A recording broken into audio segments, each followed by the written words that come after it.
children, welcome to this class. In continuation with the previous class, you are going to learn other techniques to overcome the infertility. Okay, come to gamete intrafallopian transfer. Here in the name itself you can understand that gamete is transferred to fallopian tube.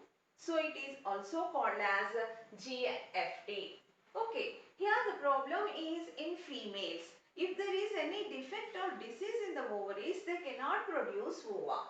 So what will happen? They have to collect ova from donors or from other persons, and that ova are transferred to the fallopian tubes. Then the further fertilization and development is carried out in females. Where there is only problem in production of ovaries, the fallopian tubes, uterus, everything is okay. Then the next development is carried out in the females.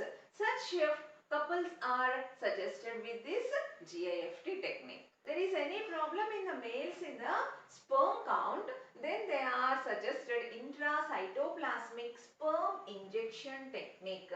It's also called as ICSI. The sperm is collected from the males and is directly injected to the ovum with a microscopic needle to form embryo in the laboratory.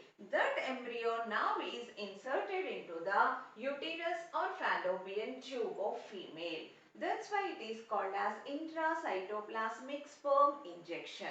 Okay, if there is any problem to inseminate the female, then that couple are suggested artificial insemination or AI. Okay, when males are not able to inseminate, maybe due to very low sperm count, the semen is collected from the husband or healthy donor and introduced into the uterus directly. So this technique is also called as intrauterine insemination, IUI. And one more method is also there.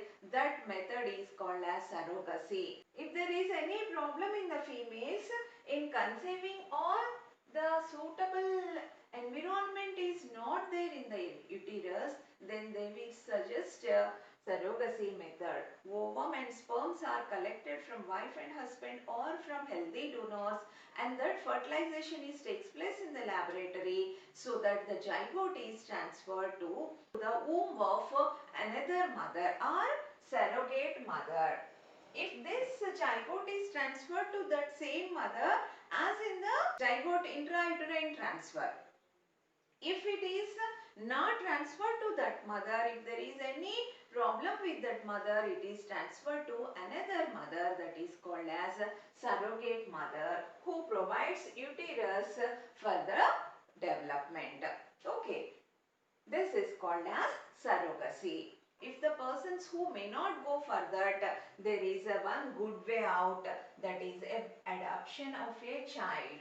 It's the best choice for the childless couples who are looking for parenthood. So they can go for this method also.